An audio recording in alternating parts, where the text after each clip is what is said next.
Fala, meu povo, tudo bem com vocês? Aqui é a professora Márcia Simões de Química e o Fator na Sua Casa hoje vem trazer mais um assunto fundamental para vocês que estão nessa etapa final do ensino médio, para vocês que vão prestar os exames nacionais de vestibular e também o UERJ. Então, fica ligado que hoje a gente vai falar sobre diluição de soluções. Além de falar de diluição, a gente também vai tratar de um outro aspecto das soluções, que são as misturas, o que ocorre quando a gente mistura uma reação. E aí nós vamos analisar os casos em que ocorrem reações e onde não ocorrem também. Na verdade, esse é um dos capítulos que a gente está tratando sobre soluções, né? Você já deve ter assistido o vídeo com o professor George, no qual ele explicou o que é uma solução e as unidades principais que a gente mede as concentrações das soluções. Então, se você ainda não assistiu esse vídeo, ou se você ainda não tem o conhecimento dessa parte, seria bem legal que você voltasse lá, desse uma olhadinha e aí sim viesse aqui assistir esse. Então, hoje a ideia é diluição de soluções. Vamos diluir e vamos misturar também as soluções. Se você já segue nosso canal aqui no YouTube, não esquece de compartilhar esse vídeo com seus amigos. E se você já fez tudo isso, a gente está pronto. Vamos começar.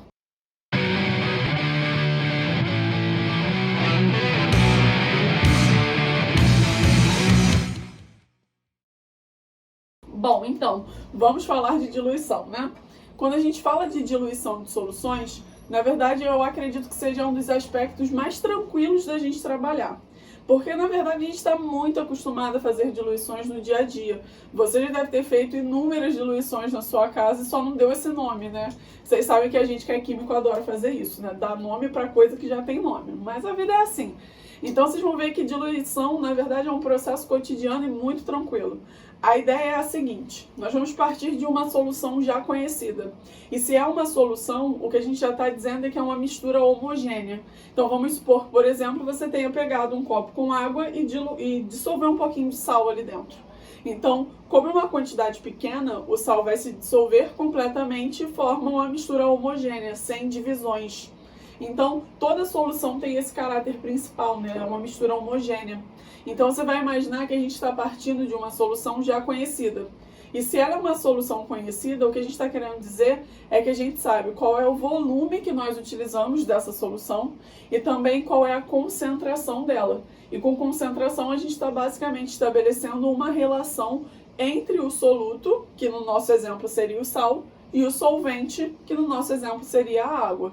Então, a ideia é, partindo de uma solução conhecida, a qual eu já sei qual é a concentração e qual é o volume que foi utilizado, o que nós vamos fazer é diluir.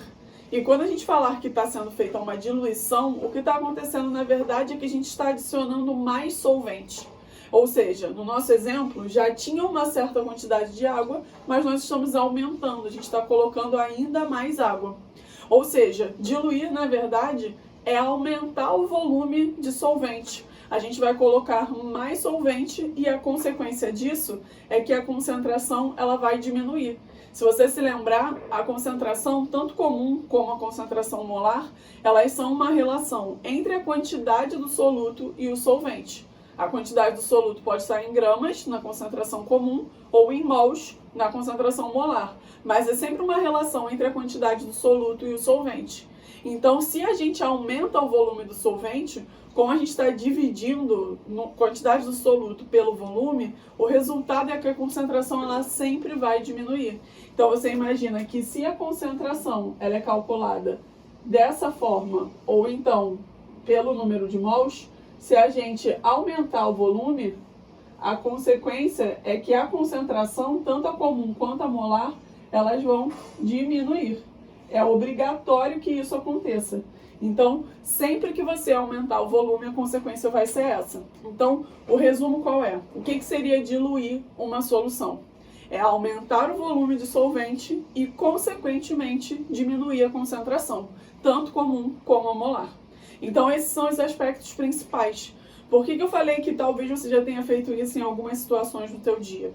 Você provavelmente já deve ter comprado aquelas coisinhas no mercado de guaraná concentrado. Vem uma garrafa que está escrito exatamente isso, guaraná concentrado.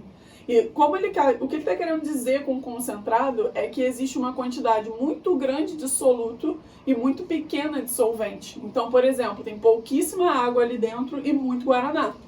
A ideia é que você pegue essa mistura que você compra lá do mercado e adicione mais água na hora de fazer o suco. Então repara que é justamente isso que você está fazendo. Você está aumentando o volume e está deixando menos concentrado, mais fraco do que estava antes. E aí a gente repara que é justamente essa a pegada, né? Se ficou fraco demais, você coloca mais do soluto, você adiciona mais do guaraná ali.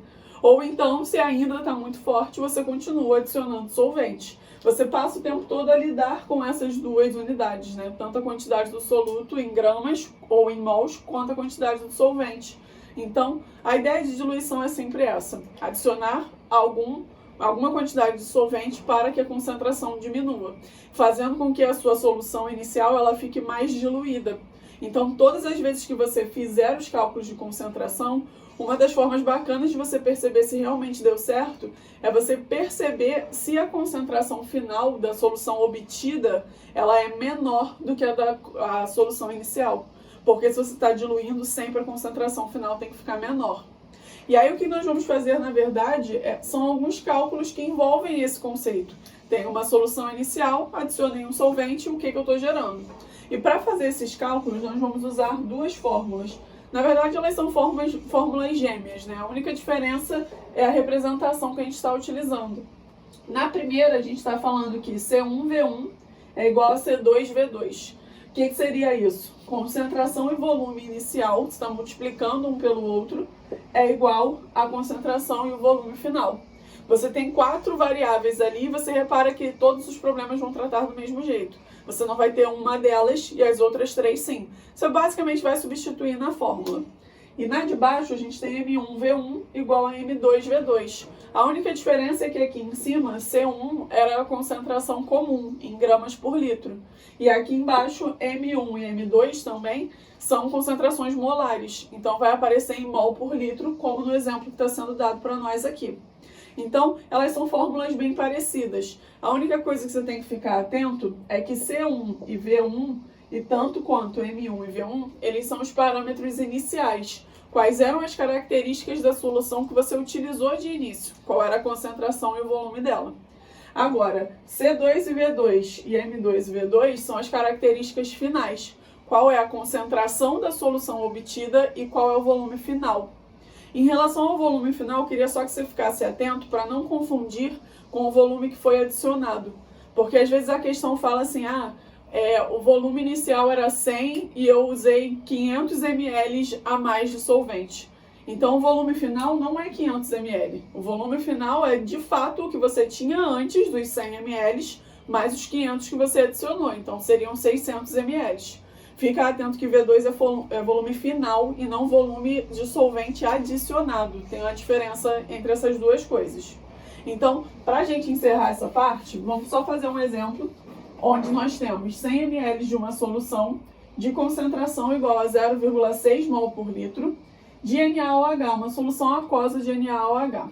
Foram adicionados a 200 ml de água. Então, repara, a gente tinha um volume inicial e uma concentração inicial. Concentração inicial é 0,6 mol por litro. Volume inicial 100 ml.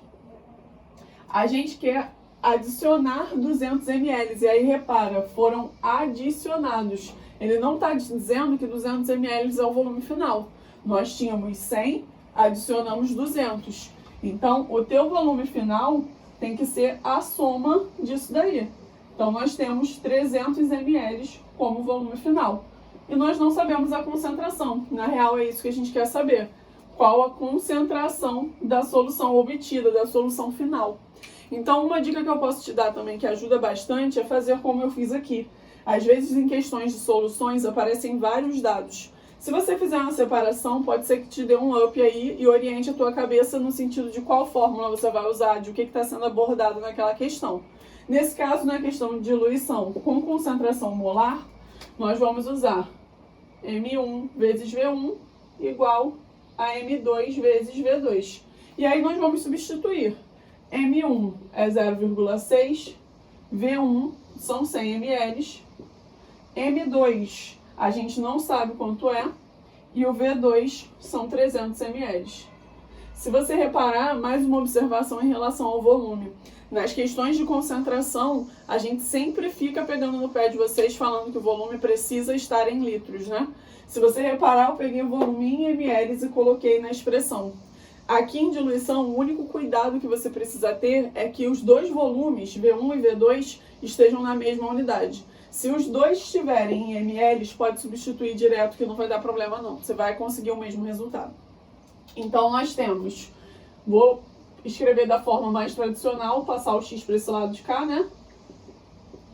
E aí a gente sabe que o que está multiplicando o x vai passar para o outro lado, dividindo, né? Podemos cortar esses zerinhos aqui.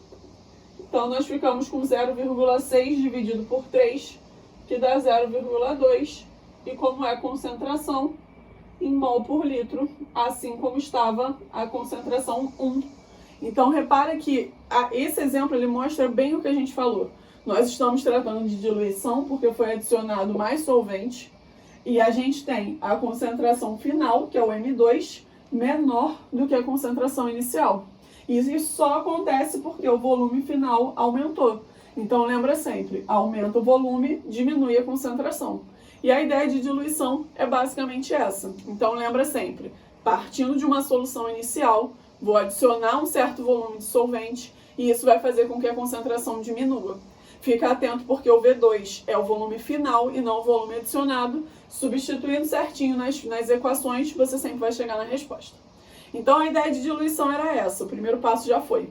Vamos passar para as próximas partes, que são as misturas de dissoluções. E aí nós vamos abordar dois aspectos. O primeiro são as misturas que não reagem entre si, e o segundo são as misturas que ocorrem em reação. Então segura um pouquinho que a gente vai apagar o quadro. De volta para a gente falar de uma das partes mais interessantes das soluções, que é quando nós misturamos umas soluções com as outras. Só que o interessante é que quando você mistura uma solução com a outra, a gente tem que levar em consideração se os solutos que estão em contato a partir dessa mistura, eles são reativos entre si ou não. Ou seja, será que se eu misturar uma solução com a outra, vai acontecer alguma reação? E aí, caso aconteçam ou não reações, a gente tem abordagens diferentes. Nesse momento, a gente vai analisar dois exemplos para misturas que não ocorrem reações. Então, é você imaginar que realmente foi só uma mistura. Você tinha duas soluções em separado, adicionou uma na outra, e agora elas convivem em um mesmo recipiente. Mas nada ocorre de alteração em relação à composição química. Era uma substância inicialmente e continua sendo ela mesma no final. Então, não ocorre reação, só mistura mesmo. Só que nos casos onde a gente só está misturando, a gente tem duas situações. Por isso que nós temos dois exemplos. A primeira situação é quando nós estamos misturando soluções idênticas. Idênticas no sentido de ter o mesmo soluto no mesmo solvente. Podem ter concentrações e volumes diferentes, mas as espécies químicas envolvidas são iguais. Então, mesmo soluto e mesmo solvente. Esse é o primeiro exemplo. Agora, o segundo caso é quando as suas soluções elas não são exatamente idênticas, mas elas têm alguma semelhança. Você repara que no nosso caso a gente está misturando uma solução de NaCl com uma solução de CaCl2, ambas soluções aquosas, né? Elas não são idênticas, mas elas têm um íon em comum, que é o Cl-, o íon cloreto, né? Então, duas situações. Soluções idênticas, misturando duas soluções iguaizinhas de um mesmo ácido, no nosso exemplo, ou ainda soluções que são semelhantes de alguma maneira. A primeira parte ela é bem tranquila, é basicamente a aplicação da fórmula. A segunda parte que dá um pouquinho mais de trabalho, porque a gente tem que levar em consideração o fator da dissolução, né? O que aconteceu quando eu misturei esse sal, no caso, com água. Então a gente tem que levar isso em consideração antes de pensar no que ele realmente está nos perguntando. Mas o primeiro caso é tranquilo. Então, tudo que a gente vai falar para esse primeiro exemplo vai servir para o caso de você ter soluções iguaizinhas sendo misturadas, de mesmo soluto e mesmo solvente. Elas simplesmente vão se adicionar. E é por isso que a gente tem essa fórmula. M1 vezes V1, características da primeira solução, concentração e volume. M2 vezes V2, características da segunda solução, também a concentração e volume. E MF vezes VF, molaridade final e volume final. Ou seja, qual é a concentração molar e qual é o volume final da solução obtida. Então, é basicamente você entender que a concentração e o volume da solução final têm contribuições das duas soluções que foram adicionadas.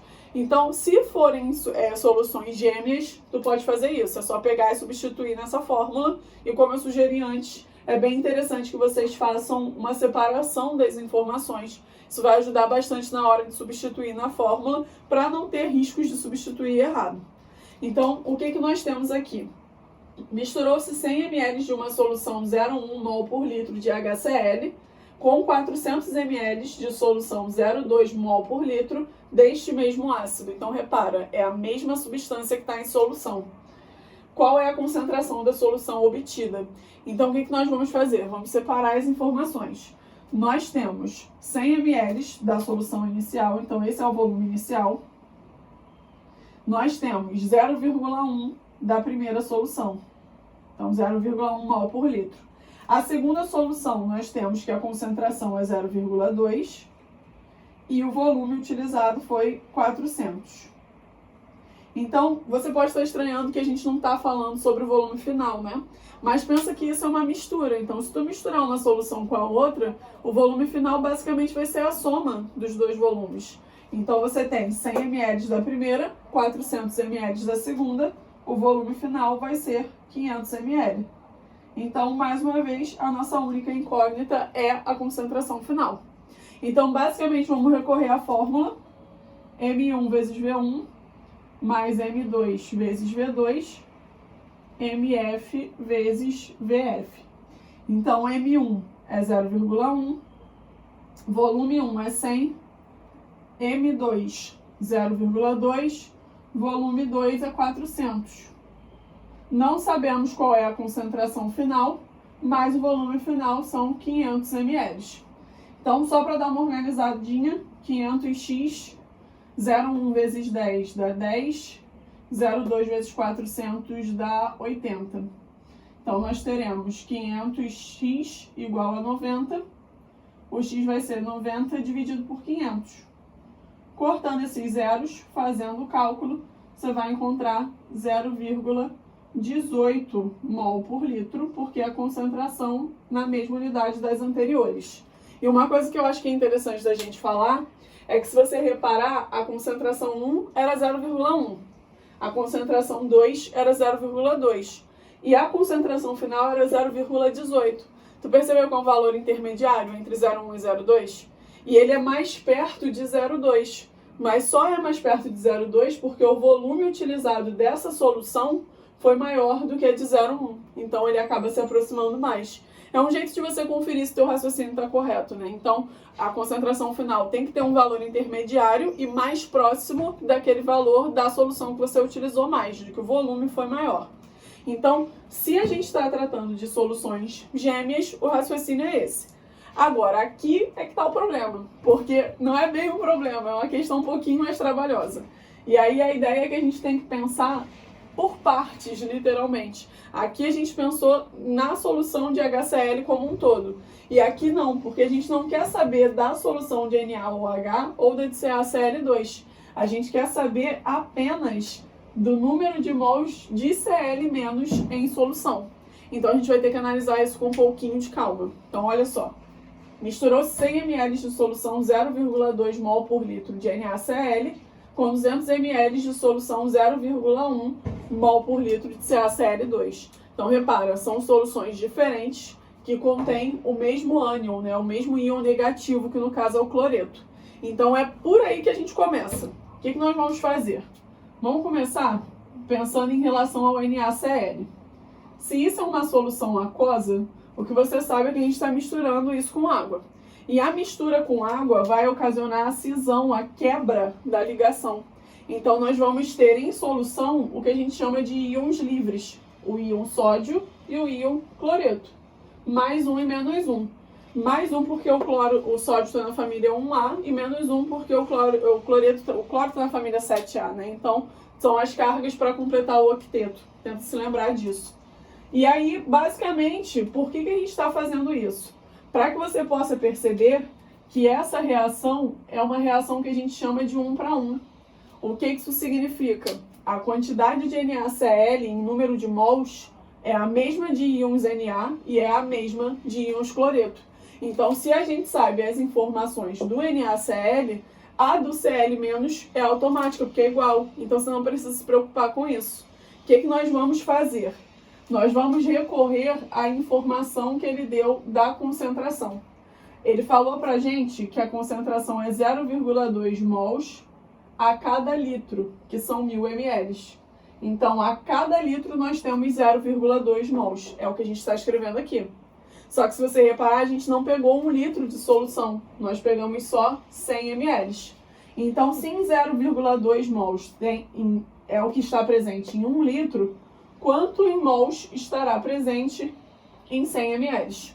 E aí vamos fazer a conta.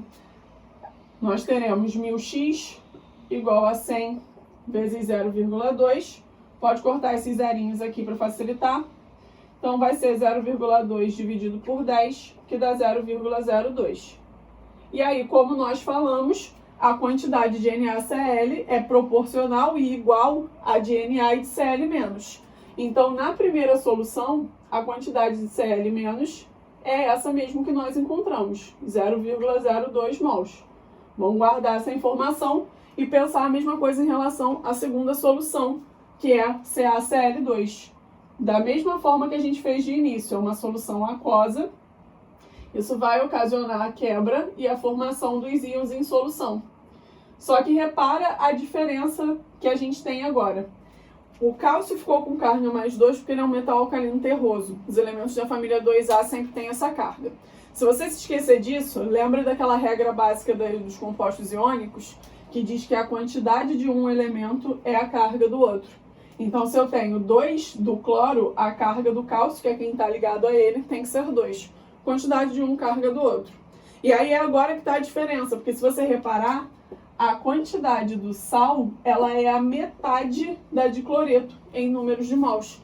Então, quando a gente descobrir a do sal, para descobrir a do cloreto, já que é o dobro, a gente multiplica por 2. Mesmo raciocínio de antes. Vamos recorrer à concentração. Ele falou que é 0,1 mol por litro. Então, a cada 1000 ml, essa é a quantidade de mols encontrada. Só que, de novo, nós não pegamos 1000 ml dessa solução. Nós pegamos 200 ml. Então, quanto teremos nesse caso? Vamos multiplicar cruzado mais uma vez. 1000x igual a 200 vezes 0,1. Pode cortar os zerinhos de novo. Então, 2 vezes 0,1 dá 0,2. Dividido por 10, isso vai dar 0,02.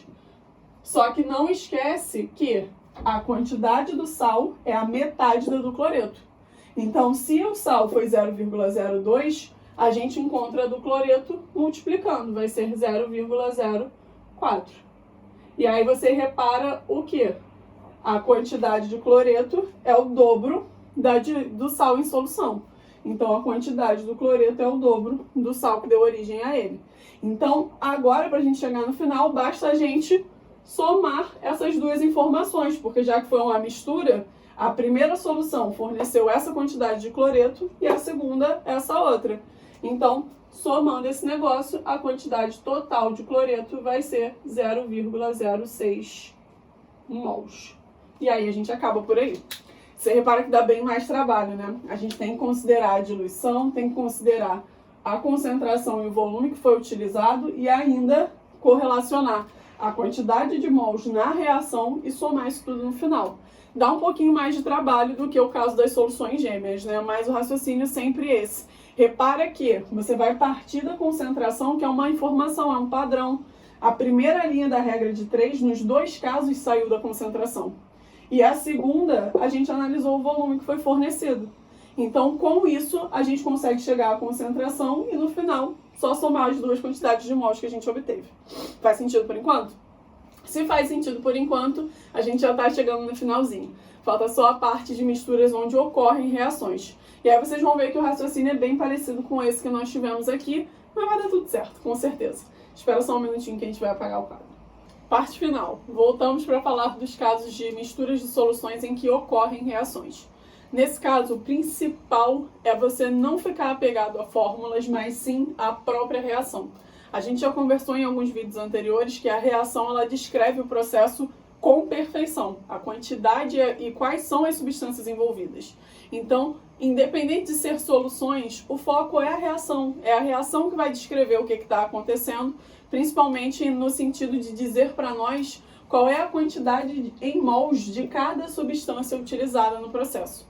Então, sempre ficar atento a isso. A gente tem que focar sempre na estequiometria da reação. Essa reação aqui, no caso, é uma reação de 1 para 1, na qual a quantidade de mols é igualzinha. Então, se eu uso 1 mol de NaOH, eu preciso de 1 mol de HCl. Se eu usar 2 de NaOH, precisa de 2 de HCl e por aí vai. São quantidades iguais, né? Então, o foco vai ser isso. Já que a estequiometria da reação informa que o número de mols das substâncias envolvidas é o mesmo, se a gente descobrir de um, a gente descobre do outro também. E é a partir daí que a gente entra na parte de soluções, né? Descobrir qual é o volume de cada solução que eu vou precisar utilizar para que eu contenha nessa amostra a quantidade de mols que é necessária para que a reação dê certo. Então é nesse sentido que a gente começa. Vamos olhar.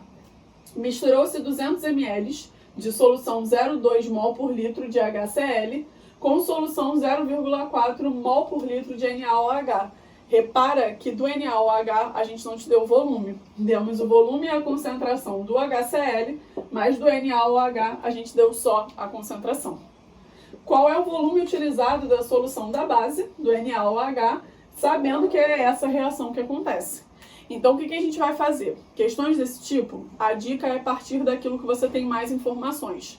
Se por um lado eu tenho concentração e volume do HCl e do outro eu só tenho a concentração do NaOH, a gente vai começar pelo HCl, que é a substância que a gente tem mais informações. Deixa o NaOH por último e depois a gente analisa ele. Então, o que nós sabemos sobre o HCl? Volume são 200 ml e a concentração é 0,2. Então, a gente vai fazer um tratamento muito parecido com aquilo que a gente fez no caso das misturas que não ocorriam reações, mas que não eram misturas gêmeas, né? Olha só, vamos pensar em relação ao HCl primeiro. Em relação ao HCl, de novo, vamos partir da concentração. A gente está dizendo que a concentração dele é 0,2 mol a cada litro, que são 1000 ml. Só que, como foi visto, nós não pegamos 1000 ml, nós pegamos 200. Então, a gente vai descobrir quantos mols tinham aí, fazendo essa regra de 3. Multiplicando o cruzado, 1000x igual a 200 vezes 0,2. Então, 200 vezes 0,2 dividido por 1000. Corta esses zeros, a gente vai ter 2 vezes 0,2 e 0,4, dividido por 10, 0,04. Então, essa é a quantidade de mols de HCl que estava contido nesses 200 ml que a gente tirou de amostra. Então, nesses 200 ml, a gente encontrava 0,04 mols de HCl. E aí, agora, para a gente pensar no NaOH, o que nós vamos fazer é recorrer à reação. Por quê? Lembra que a reação, o balanceamento dela nos informa que a quantidade de mols envolvidas das duas soluções é a mesma? Eu preciso da mesma quantidade em mols, tanto de NaOH quanto de HCl. Então, o que a gente vai fazer? Se eu tenho 0,04 mols de HCl, eu preciso também de 0,04 mols de NaOH. Então, quanto dessa solução que tem essa concentração eu vou precisar pegar para obter a mesma quantidade de mols de HCl que a gente acabou de descobrir. Então, mais uma vez, vamos partir da concentração. São 0,4 mols por litro. Então, vamos lá. 0,4 mols a cada litro, que são 1000 ml. Só que, de novo, a gente quer chegar na mesma quantidade de mols de HCl por conta da estequiometria da reação. Então, para chegar em 0,04 mols, quanto eu vou precisar medir, né? Qual é o volume que eu vou precisar utilizar. Vamos multiplicar cruzado. 0,4x igual a 1000 vezes 0,04. Então, a gente vai ter 1000 vezes 0,04 dá 40. Dividido por 0,4 vai dar 100. Então, nós precisamos pegar 100 ml dessa solução e assim a gente responde qual é o volume necessário, né?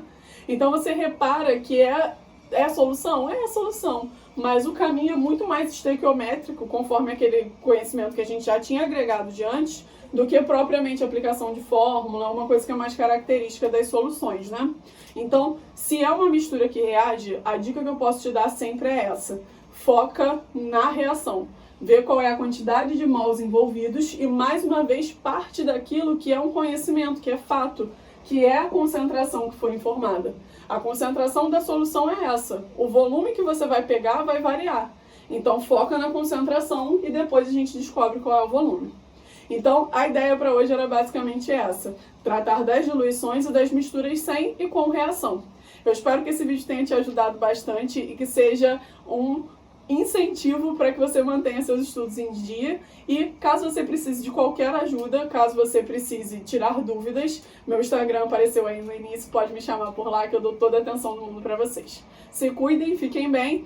Um beijo do Fator na sua casa para vocês, da minha casa para vocês.